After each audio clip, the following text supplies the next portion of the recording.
오늘 하나님의 말씀 보도록 하겠습니다. 오늘 하나님의 말씀은 사도행전 4장 23절에서 31절 말씀까지 같이 우리 합독하도록 하겠습니다. 사도행전 4장 23절에서 31절 말씀까지 같이 우리 합독하도록 하겠습니다.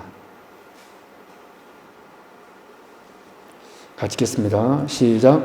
사도들이 노임의 그 동료에게 가서 제사장들과 장로들의 말을 다 알리니 그들이 듣고 한마음으로 하나님께 소리를 높여 이르되 대주제여 천지와 바다와 그 가운데 만물을 지은 이시여 또 주의 종 우리 조상 다윗의 입을 통하여 성령으로 말씀하시기를 어찌하여 열방이 분노하며 족속들이 허사를 경영하였는고 세상의 군왕들이 나서며 관리들이 함께 모여 주와 그의 그리스도를 대적하도다 하신 이로소이다.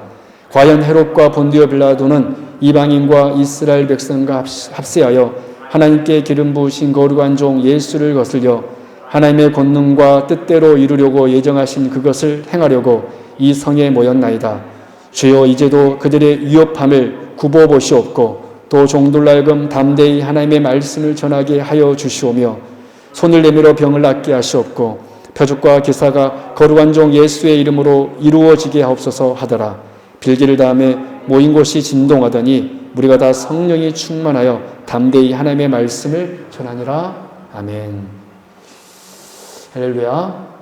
네, 오늘 오신 여러분들을 진심으로 환영하고 축복합니다. 여러분, 우리는 지난주 그 세상 앞에서의 교회의 자세라는 제목으로 말씀을 나누었습니다. 그 말씀을 통하여 우리는 첫 번째, 세상은 언제나 교회에 대해서 관대하지 않다라는 것입니다. 이 시대의 교회는 이때 당시 초대교회의 때와 같은 물리적인 핍박은 아닐지라도 역사의 모든 순간마다 세상은 늘 하나님의 백성들을 망가뜨리고 무너뜨리려고 한다는 것을 우리는 늘 알고 있어야 합니다. 두 번째 교회의 자세는 무엇이었죠? 그래서 교회는 이 세상 속에서 살아가면서 우리가 참 선지자이신 주님의 자손, 주님의 후예들임을 알고 우리의 관심은 모퉁이 돌이신 주 예수 그리스도를 통한 하나님의 구원, 즉 복음에 되어야 한다라고 우리가 지난주 말씀을 통하여서 살펴보았습니다. 여러분, 이것이 바로 세상 속에서의 교회의 자세입니다. 오늘 우리가 함께 나눌 말씀은 지난주 세상 속에서의 교회의 자세에 이어서 오늘은 세상 앞에서의 교회의 반응이라는 그런 제목으로 말씀을 함께 나누려고 합니다. 세상 앞에서의 교회의 반응. 여러분, 사도 베드로와 요한이 산에 들인 공회로부터 다시는 예수님의 이름을 말하지 말라고 협박을 받고 풀려나게 되었습니다. 오늘 본문 23절 말씀입니다. 우리 같이 한번 합독하도록 하겠습니다. 23절 시작. 사도들이 노임에 그 동료에게 가서 제사장들과 장로들의 말을 다 알리니. 여러분, 사도들은 교회에 가서 자신들이 무슨 일을 당했는지 또 무슨 말을 들었는지를 온 교회에 알립니다. 그런데 놀랍게도 이 두 사도의 말을 듣고 난 다음에 교회가 취했던 반응입니다. 여러분, 그것이 무엇이었습니까? 그것은 바로 기도였습니다. 세상의 유혹 앞에서, 세상의 협박 속에서 교회가 취했던 반응은 무엇이냐면 하나님께 기도하는 것이었습니다. 여러분, 그래서 오늘 우리는 세상 앞에서 당시 초대교회의 반응이었던 기도에 대하여 오늘 살펴보려고 합니다. 그래서 초대교회의 기도를 우리가 살펴보면서 우리가 지금 세움교회를 세워나가고 있는데 세움교회를 세워나가고 있는 저와 여러분들에게 오늘 말씀이 큰 지침이 될 수 있기를 바랍니다. 그럼 첫 번째, 당시 교회는 하나님을 대주제여 라고 부르며 기도를 시작하였다는 것입니다. 당시 교회는 우리 하나님을 가리켜 대주제여 라고 부르며 기도를 시작하였습니다. 오늘 본문 우리 24절 같이 한번 보도록 하겠습니다. 그들이 어떻게 기도를 시작하였는가? 하나님을 어떻게 부르고 있는가? 우리 24절 같이 합독합니다. 시작. 그들이 듣고 한 마음으로 하나님께 소리를 높이 이르되 대주제여 천지와 바다와 그 가운데 만물을 지은 이시여. 아멘. 그럼 당시 교회는 사도들의 말을 듣고 지금 세상의 권력자들이 협박하면서 놓아준 그 사도들의 그 모든 겪은 말을 듣고 한 마음으로 그들은 이렇게 외쳤습니다. 대주제여 천지와 바다와 그 가운데 만물을 지은 이시오. 그들은 이렇게 외치면서 기도를 시작하였습니다. 그렇다면 여러분, 왜 이들은 우리가 잘 알고 있는 주기도문에 나와 있는 것처럼 아버지여라고 하지 않고 당시 교회는 왜 대주제여라고 소리 높여 한 마음으로 그들은 외쳤을까요? 여러분, 보통 우리는 하나님의 말씀을 교회라는 그런 관점에서 잘 보지 못합니다. 무슨 말이냐면 많은 성도님들이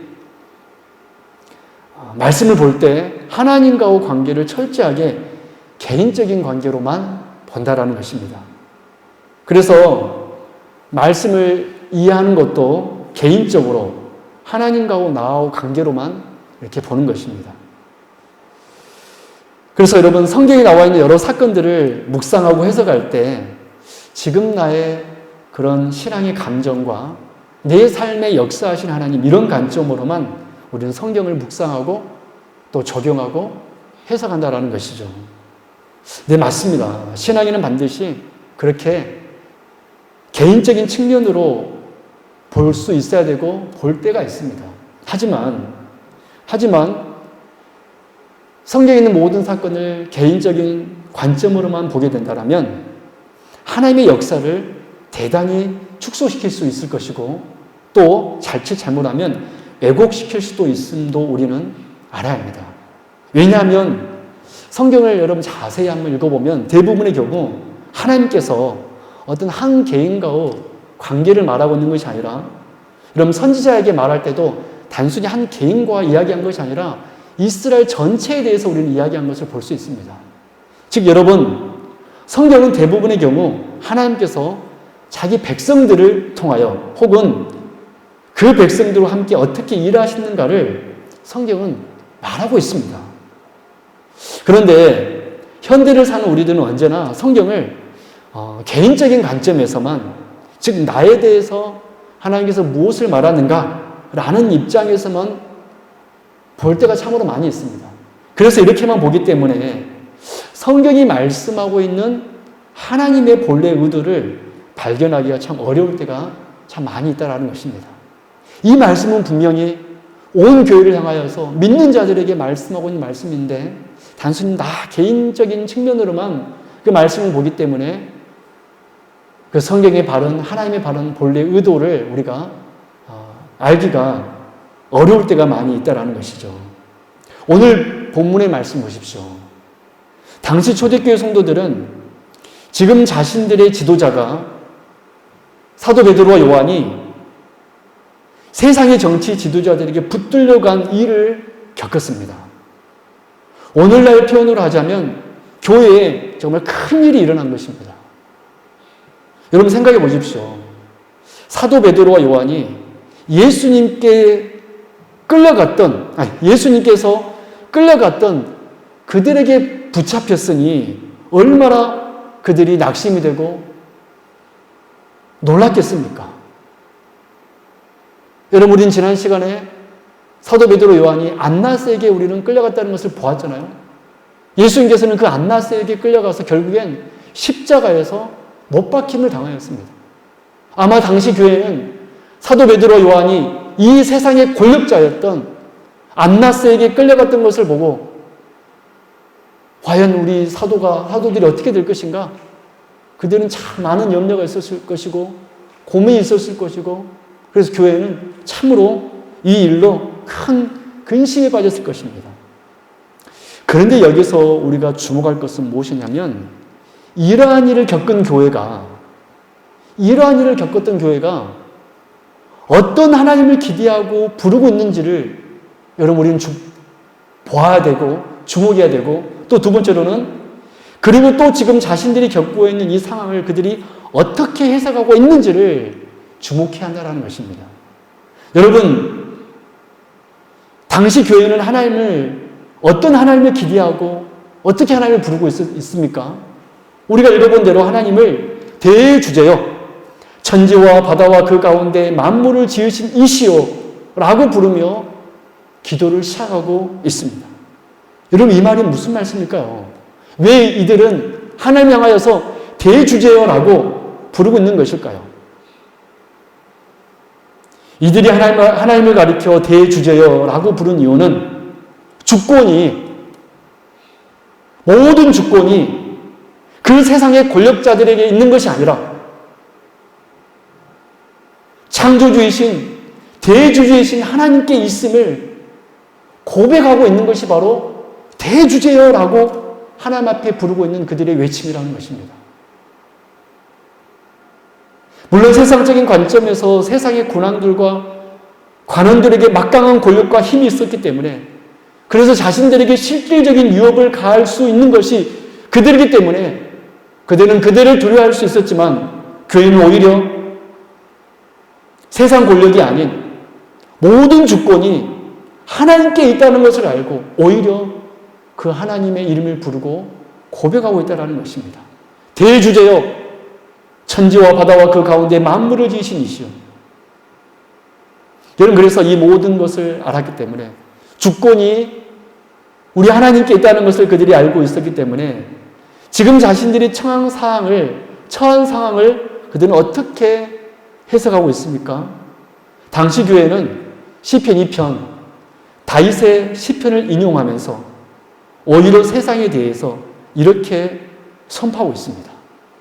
세상, 너희들이 상대해야 되는 대상은 우리가 아니고 대주제이신 우리의 주권자이신 하나님이시다 라고 그들은 지금 자신들이 처해 있는 상황을 이렇게 해석하고 있는 것입니다. 지금 자신들이 고난을 받고 있는데, 핍박을 받고 있는데, 그것을 자신들이 개인적으로 해석한 것이 아니라 그들은 이 모든 상황을 세상, 너희들이 상대할 대상은 우리가 아니고 바로 하나님이다 라고 그들은 선포하고 있었다는 사실입니다. 여러분, 오늘 본문 25절, 28절 말씀을 한번 볼까요? 어찌하여 열방이 분노하며 족속들이 허사를 경영하였는고, 세상의 군왕들이 나서며 관리들이 함께 모여 주와 그의 그리스도를 대적하도다. 과연 헤롯과 본디오 빌라도는 이방인과 이스라엘 백성과 합세하여 하나님께서 기름 부으신 거룩한 종 예수를 거슬려 하나님의 권능과 뜻대로 이루려고 예정하신 그것을 행하려고 이 성에 모였나이다. 여러분, 그렇죠? 여러분, 27절 마지막 절을 보십시오. 과연 헤롯과 본디오 빌라도는 이방인과 이스라엘 백성과 합세하여 뭐라고 기록되어 있습니까? 하나님께서 기름 부으신 거룩한 종 예수를 거슬렸다라고 말하고 있습니다. 한마디로 지금 교회를 향한, 그리고 자신들을 향한 이 세상의 도발은, 이 세상의 핍박은 온 세상의 주권을 갖고 계시는 대주제이신 바로 창조주 하나님께, 예수님께 도발하는 것으로 그들은 보았던 것입니다. 그들은 지금 자신들이 겪고 있는 상황을 그저 개인적인 안목을 넘어서서 거시적인 안목을 가지고 해석을 하고 있는 것입니다. 그래서 우리 주님께서도 다메섹 도성으로 가는 사울에게 뭐라고 여러분 선언하였습니까? 사도행전 9장 4절에서 5절 말씀에서 이렇게 말씀했잖아요. 땅에 엎드러져 들음에 소리가 있어 이르시되 사울아 사울아 네가 어찌하여 나를 박해하느냐. 분명히 사울은 교회를 박해하고 있는데 예수님은 그 교회의 박해에 대해서 뭐라고 표현하고 있냐면, 스데반의 박해에 대해서 뭐라고 표현하고 있냐면 왜 나를 박해하느냐 라고 말했다는 것입니다. 그러자 사울이 이렇게 이야기합니다. 대답하되 주여 누구시니까? 이르시되 나는 네가 박해하는 예수라. 사랑하는 성도 여러분, 참으로 놀랍지 않습니까? 당시 초대교회의 시선은 자신들이 겪을 어려움이 아니었습니다. 우리는 늘 고난이 찾아오고 어려움이 찾아오면 그 모든 시선이 누구에게 쏠립니까? 다 내 자신에게 쏠리잖아요. 왜 나에게 이런 고난이 찾아오는 것인가? 여러분, 그러나 당시 교회의 시선은 자신들이 겪을 어려움에 주목하지 않았습니다. 물론 실질적인 고난을 사도들이 이미 받았고 또 앞으로 자신들이 받게 될 것이지만, 그래서 결국 여러분 스데반이 우리가 나중에 살펴볼 이야기지만은 박해받아 돌에 맞아 죽었잖아요.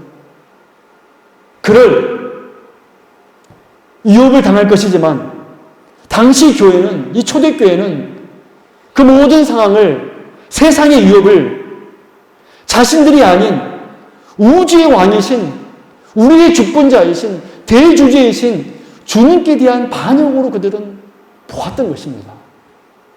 한마디로 오히려 고난을 겪으면서 그들은 두려운 것이 아니라 오히려 이렇게 얘기했던 것입니다. 이제 세상 너희들은 큰일 났다. 너희들은 이제 하나님을 상대해야 될 것이다. 라고 그들은 대주제여 라고 외치면서 그렇게 하나님 앞에 고백하고 있고 지금 자신들의 사항을 그렇게 해석하고 있었던 것입니다. 여러분, 이 얼마나 당당한 교회의 모습입니까? 여러분, 그래서 우리 교회도 언제나 고난이 올 때 그것을 우리 자신의 고난으로 보지 말고, 우리 교회만의 고난으로 보지 말고 대주제이신 하나님에 대한 세상의 도발로 여러분 보십시오. 그렇다면 우리가 세상을 상대하는 것이 아니라 하나님께서 세상을 상대해 나갈 것입니다. 할렐루야. 여러분, 그래서 대주제이신 우리는 하나님을 불리할 것입니다. 세상이 아무리 강하다 할지라도, 그래서 교회를 늘 넘어뜨리려고 할지라도 우리는 절대로 놀랄 필요가 없습니다. 왜 그렇습니까? 세상은 우리를 상대하는 것이 아니라 우리와 함께 계신 우리의 주권자이신, 우리의 생사하복을 주관하시는 대주제이신 우리 하나님을, 예수님을 상대해야 되기 때문에 그렇습니다. 여러분, 대주제여 라고 외치는 저와 여러분 될 수 있기를 바랍니다. 어떤 고난이 오더라도 나의 모든 생사복은 저 세상에 있는 것이 아니라, 저 병이 있는 것이 아니라, 저 세상에 그 권력이 있는 것이 아니라 하나님께 있음을 알고 너희들은 나를 상대할 것이 아니라 하나님을 상대해야 될 것이다 라고 고백하는 우리 세움교회 될 수 있기를 주님의 이름으로 축원합니다. 그래서 우리가 외쳐야 되는 그 기도의 첫 번째는 뭐냐면, 대주제여, 나를 창조하신, 우리 교회를 세우신 하나님이여 라고 우리는 외치면 되는 것입니다. 그럼 우리 하나님께서 대신 세상과 싸우실 것입니다. 저는 그것을 믿습니다. 두 번째로, 그럼 이제 구체적으로 교회는 무엇을 기도하였습니까? 간단하게 세 가지로 말씀드리겠습니다. 첫 번째로 29절입니다. 그들은 대주제여라고 부르면서 뭐라고 기도했냐면 29절, 주여 이제도 그들의 위협함을 굽어 봐 주옵소서라고 기도하였습니다. 이런 본문에 굽어 보시옵고라는 단어는 헬라어로 보다 라는 단어 앞에 위에 라는 전치사가 붙어 있는 동사입니다. 그래서 굽어 보시옵고, 이 말은 직에 가면 어떤 대상 위에다가 시선을 고정시키는 것을 말하는 것입니다. 그래서 좀 더 쉽게 말하면 주목하는 것입니다. 여러분, 당시 초대교회는 세 가지 사실을 알고 있었습니다. 첫 번째는 뭐냐면 자신들의 연약함을 알고 있었습니다. 우리 교회는 강하지 않다. 우리 교회는 연약하다. 자신들이 가진 무기는 세상의 물질과 권력 등이 아니라 오직 복음과 기도뿐임을 그들은 알고 있었습니다. 그리고 두 번째로 그들은 무엇을 알았냐면 대주제이신 하나님의 강함을 그들은 알고 있었습니다. 하나님께서 천지를 창조하신, 교회를 세우시는, 교회를 주관하시는 하나님이심을 알았던 것입니다. 그리고 세 번째로는 그들이 기도했던 주여 이제도 그들의 유혹을 굽어보시옵고 라고 기도했던 것처럼 그들은 하나님께서 언제나 교회를 주목하고 바라보고 계시다는 사실을 그들은 잘 알고 있었습니다. 그래서 자신들이 아무리 약할지라도 세상의 핍박 속에 그들은 그 핍박을 당할 수밖에 없지만 자신들에게 하나님의 시선이 머물고 있다는 것을 잘 알고 있었기 때문에 주여 이제도 그들의 위협함을 굽어 보시옵고라고 기도했던 것입니다. 사랑하는 성도 여러분, 오늘 우리들도, 우리 세움교회도 이 세 가지를 분명히 알고 있어야 됩니다. 우리 교회는 작고 연약하지만, 첫 번째, 우리 교회는 작고 연약하지만, 두 번째, 강하신 주님께서, 우리 교회를 세우신 바로 그 주님께서, 세 번째, 우리 교회에게 그 시선을 고정하고 있다는 사실입니다. 할렐루야. 저도 이렇게 살아가면서 제가 이렇게 유튜브 영상을 보면 참 앞에 찬양팀도 있고 많은 성도에 믿는 교회들을 가끔씩 보게 됩니다. 그런 걸 보게 되면 뭔 생각을 하게 되냐면, 야, 어떻게 저렇게 성도들이 모일 수 있을까? 어떻게 이렇게 모일 수 있을까? 라는 그런 생각을 할 때가 있습니다. 여러분, 우리 교회는 작고 연약하지만 강하신 주님께서 우리를 세우신 우리는 알고 있고, 그래서 우리 주님께서 우리 교회에게 시선을 고정시키고 있다는 것을 저는 알고 있습니다. 여러분 믿습니까?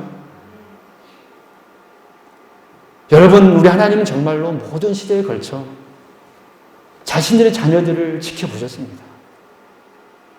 여러분, 스데반 집사님이 핍박받을 때 여러분, 우리 주님께서 어떻게 하셨죠? 저는 그 장면을 볼 때마다 얼마나 감격스러운지 모릅니다. 스데반 집사님은 주의 복음을 전하면서 그 시퍼런 칼날 앞에서 그 복음을 전하면서 얼마나 외로웠을까? 한마디만 더 말하면 자신의 몸에 돌이 날아올지도 모르는 그 상황 속에서 그는 얼마나 외로웠을까? 그러나 스데반 집사님은 이 사실을 알고 있었습니다. 나는 약하지만은 나를 주관하시는 분이 우리 하나님이시고 그 하나님께서 나를 보고 있다는 사실을 그는 알고 있었습니다. 정말로 우리가 사도행전의 역사를 볼 때 우리 예수님께서는 하늘보좌 우편에서 스데반 집사님을 바라보고 계셨습니다. 할렐루야. 여러분, 갓난아이를 둔 부모의 시선이 그 아이에게 머물러 있듯이 우리 하나님의 시선은 언제나 우리에게 머물러 있습니다. 그래서 우리는 어떤 상황이 있을 때 홀로 서서 내 힘으로 앞으로 돌진해 나갈 것이 아니라 오히려 멈춰서서 우리는 기도해야 됩니다. 어떻게 해요? 하나님, 저는 약합니다. 저를 돌보아 주옵소서. 우리 교회를 주목하여 주옵소서. 우리 성도님들, 우리 교회를 위하여 기도할 때 꼭 이렇게 기도해 주십시오. 하나님, 우리 교회를 주목하여 주옵소서. 여러분, 두 번째로 당시 교회는 어떻게 기도하였습니까? 대주제어라고 부른 다음에 두 번째로 그들은 어떻게 기도했냐면 29절, 종들로 하여금 담대히 하나님의 말씀을 전하게 하여 주옵소서라고 기도하였습니다. 저는 이 초대교회 기도에 참으로 놀란 것은 무엇이냐면 당시 교회가 세상의 권력으로부터, 세상으로부터 위협함을 굽어보시옵소서라고 기도한 직후에 그들이 곧바로 종들로 하여금 담대히 하나님 말씀을 전하게 하여 주옵소서라고 기도했다라는 것입니다. 초대교회는 위협함을 하나님 앞에 바라봐달라고 간구했지만 실제 그 다음에 그들의 행동에 있어서는 오히려 용감히 담대하게 하나님의 말씀을 전할 수 있게 해달라고 기도했다는 것에 저는 참으로 놀랐습니다. 여러분, 우리는 이들의 기도를 보면서 당시 초대교회 성도들이 무엇을 진실로 중요하게 여겼는지를 분명하게 알 수 있습니다. 우리는 조금 전에 당시 교회가 대주제라고 부른 사실에서 이들이 그 개인의 안목을 넘어서서 거시적인 안목을 갖고 있었음을 보았습니다.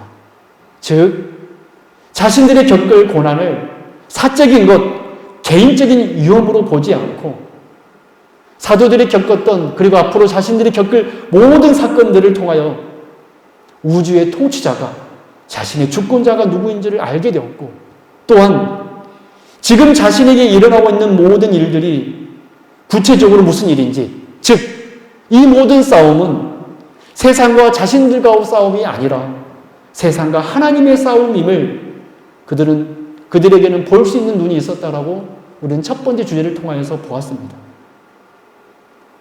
여러분, 그런데 어떻습니까? 이렇게 거시적인 안목을 갖자 그들의 마음속에 참된 용기가 솟아오른 것입니다. 세상에 위협이 있었기 때문에 하나님 그들의 위협함을 굽어보시옵소서라고 그들을 하나님께 안전을 의탁하였으나 온 세계의 주권자가 우리 하나님을 알게 되자 그들은 오히려 하나님 종들로 하여금 담대하게 하나님의 말씀을 전하게 하여 주옵소서라고 적극적으로 하나님 앞에 기도할 수 있게 되었던 것입니다. 여러분, 우리는 담대히 하나님의 말씀을 전하게 해 주옵소서라는 이들의 이 두 번째 기도를 통하여서 교회가 어떤 공동체임을 여러분 깨달을 수 있습니다. 여러분, 교회는 어떤 공동체입니까? 교회는 무엇을 통해 교회가 유지되고 생존하는 공동체입니까? 그것은 바로 복음을 통하여서, 말씀을 통하여서 유지되고 생존하는 공동체가 바로 교회라는 사실을 우리는 당시 초대교회의 두 번째 기도 제목을 통하여서 알 수 있습니다. 그들은 세상의 위험 앞에서 하나님 우리를 구보 보시옵소서라고 기도한 다음에 곧바로 기도했던 바로 그 제목, 하나님 종들로 하여금 담대하게 하나님의 말씀을 전하게 하여 주옵소서. 여러분, 교회가 어떨 때 교회로서 유지될 수 있습니까? 하나님의 복음이 바르게 선포될 때. 여러분, 이 시대는 마치 홍수의 시대인 것 같습니다. 여러분, 홍수 속에서 말씀물이 더 없다고 그러잖아요. 여러분, 이 시대는 말씀이 얼마나 많이 있는지 모릅니다.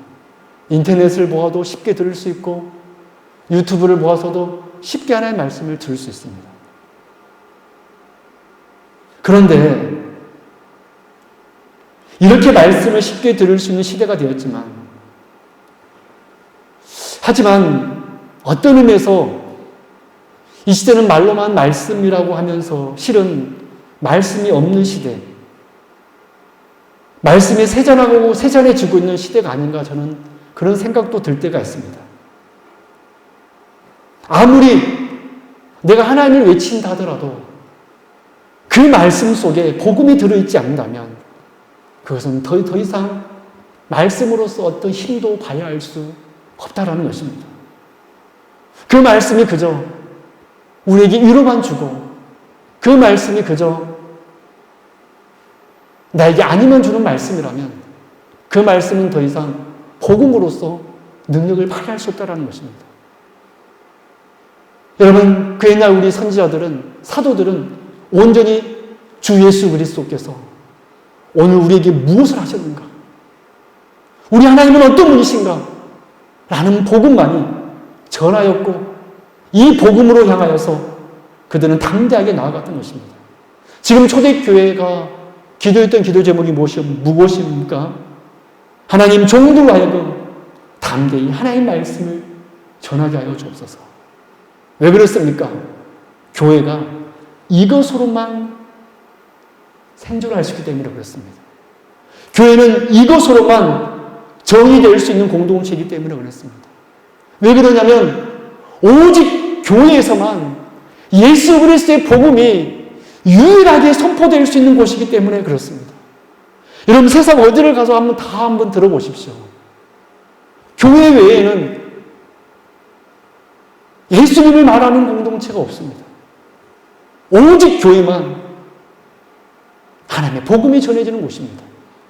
여러분 그래서 당시 초대교회는 그 세상의 위험 앞에서 핍박 앞에서 교회가 바로 말씀의 공동체이기 때문에 종들로 하여금 담대히 하나님의 말씀을 전하게 해달라고 기도했던 것입니다. 사랑하는 성도 여러분, 우리 세움교회가 어떨 때 온전해질 수 있을까요? 최근에 제가 어떤 선교사님하고 대화를 나눈 중에 그 선교사님이 그런 간증을 하는 것을 들었습니다. 목사님, 제가 선교를 나가보니까 참으로 달란트가 많이 있는 선교사님들을 많이 봅니다. 어떤 분들은 태권도를 잘하고 어떤 분들은 바리스타 자격증도 있고 어떤 분들은 음악을 잘하고 그래서 그런 모든 것들을 통하여서 사람들을 이렇게 끌어모은다 하더라고요. 커피숍을 열고 태권도 학원을 차리고 음악 학원을 차리고 그러면서 그 선교사님 저에게 하는 말이 그 말씀이었습니다. 목사님, 그래서 하나님 앞에 그렇게 기도했다는 거예요. 하나님, 저는 무엇을 해야 됩니까? 하나님, 저는 할 줄 아는 게 아무것도 없는데 저는 무엇을 해야 됩니까? 그렇게 하나님 앞에 기도했다는 거예요. 그때 하나님께서 이런 감동을 주셨다고 해요. 복음을 전해라. 복음을 전해라. 제가 그분과 같이 얘기를 나누면서 그래, 교회는 예수 그리스도의 피 묻은 십자가의 복음을 전할 때만이 교회구나. 성도는 그 죽어가는 그 영혼들을 살릴 수 있는 유일한 길은 예수 그리스도의 그 십자가의 피 묻은 복음 외에는 그들을 살릴 수가 없겠구나. 그래서 그 선교사님과 같이 저랑 같이 그렇게 나누었습니다. 선교사님은 그 선교지에서 복음을 전하고 저는 이곳에서 복음을 전하겠습니다. 세상 사람들이 이 복음에 관심을 갖지 않을지라도 온전히 하나님께서 말씀하신 그 계시, 그 하나님만의 복음을 저도 전하겠습니다. 사랑하는 성도 여러분, 우리 교회는 바로 이 기도를 해야 됩니다. 세상의 핍박 속에서도 우리는 교회는 이 기도를 해야 됩니다. 종들로 하여금 우리 목사님이 담대히 하나님의 말씀을 전하게 하여 주옵소서. 여러분, 제가 얼마나 부족한 사람인지 모릅니다. 제 입술이 너무나 둔하고 너무나 연약하여서 얼마나 저는 약한지 모릅니다. 그래서 여러분들이 저를 위해서 기도하지 않으면 저는 이 자리에 설 수도 없는 자입니다. 사랑 여러분, 교회는 말씀이 선포되어질 때 그것이 바로 교회가 될 수 있습니다. 아무리 엄청난 좋은 프로그램이 있을지라도 그곳에 하나님의 말씀이 바르게 선포되지 않는다면 더 이상 그것은 교회가 될 수 없는 것입니다. 여러분, 종들로 하여금 담대히 하나님의 말씀을 전하게 하여 주옵소서. 이것이 바로 교회의 두 번째 기도 제목이었습니다. 마지막 세 번째로 짧게 말씀을 들고 말씀 마치겠습니다. 30절 말씀입니다. 손을 내밀어 병을 낫게 하시옵고 표적과 기사가 거룩한 종 예수의 이름으로 이루어지게 하옵소서. 마지막으로 그들은 병이 낫고 표적과 기사가 나타나도록 기도했습니다. 여러분, 이것은 엄밀히 말하면 하나님의 말씀이 흥황할 때 덧붙여져서 나타나는 역사입니다. 그러므로 이것은 일종의 증거이죠. 저는 우리 교회의 말씀이 흥황하여 말씀의 증거들이 많이 나타나기를 원합니다. 저는 우리 교회에 말씀의 역사가 나타나기를 원합니다. 우리의 심령이 변화되고, 그래서 죽은 영혼들이 살고, 그래서 내가 하나님 앞에 살아났다라고 고백하는 역사가, 간증하는 역사가 나타나기를 저는 원합니다. 우리 교회의 말씀에 흥하여 정말로 말씀의 증거들이 나타나길 원합니다. 여러분, 하나님의 말씀은 역사하는 힘이 있습니다. 그래서 이 모든 것들을 통하여서 우리 주 예수 그리스도 이름이 영광 받으실 것입니다. 그래서 교회는 거룩한 종 예수의 이름으로 이루어지게 하옵소서라고 세 번째로 기도했던 것입니다. 우리 교회가 말씀의 증거가 나타나는 그런 복된 교회가 되기를 주님의 이름으로 축원합니다. 말씀 마치도록 하겠습니다. 오늘 우리는 핍박 속에 있었던 교회가 세상 앞에서 어떻게 반응했는지를 보았습니다. 그 반응은 기도였습니다. 여러분, 세상 앞에서 교회가 할 수 있는 것은 뭐냐면 복음을 가지고 그 복음을 전하고 그리고 그들을 향하여 기도하는 것입니다. 대주제라고 주님의 이름을 부르면서 우리의 모든 주권은 주께 고백할 수 있는 저와 여러분 될 수 있기를 바랍니다. 그래서 이제도 그들의 이웃함을 굽어보시옵고 하나님의 시선이 오늘 우리에게 머물고 있음을 알고 그들의 두 번째 기도 제목, 종들로 하여금 담대히 하나님의 말씀을 전하게 하여 주옵소서 라고 하나님의 말씀이 온전하게 선포될 수 있게 해달라고 기도하는, 그래서 우리 교회는 말씀의 증거가 나타나는 그러한 교회가 되기를 저는 진심으로 바랍니다. 여러분, 하나님의 시선이 우리에게 머물러 있습니다. 여러분, 하나님의 복음이 우리 교회가 선포하고 있다면 하나님께서 우리 교회를 주목할 것이고 우리 교회의 말씀의 증거들이 나타나게 될 것입니다. 이러한 일들이 있도록 여러분, 오늘 말씀이 우리 교회를 세워가는 우리 세움교회의 지침이 되기를 바랍니다. 그리고 우리 세움교회의 기도 제목이 되기를 바랍니다. 기도하겠습니다. 하나님 아버지, 감사합니다. 우리는 작고 연약합니다. 그러나 우리는 하나님이 강함을 알고 있습니다. 하나님이 주권자임을 알고 있습니다. 그 하나님께서 그 시선을 우리를 향하여서, 우리 교회를 향하여서 주목하고 있음을 믿습니다. 저희 교회가 온전히 하나님의 복음을 증거하는 교회가 되게 하여 주옵소서. 사람의 말이 아닌 온전히 하나님의 말씀만을 증거하는, 그래서 말씀의 증거가 나타날 수 있는 교회가 되게 하여 주옵소서. 대주제여, 이제도 그들의 위협함을 굽어보시옵고 또 종들로 하여금 담대히 하나님의 말씀을 전하게 하여 주옵소서. 손을 내밀어 병을 낫게 하시옵고 표적과 기사가 거룩한 종 예수의 이름으로 이루어지게 하옵소서. 이 놀라운 역사가, 이 기도 제목이 우리 세움교회의 기도 제목이 오니 이 세 가지 역사가 나타나게 하여 주옵소서. 감사드리며 거룩하신 예수 그리스도 이름으로 간절히 기도드리옵나이다. 아멘.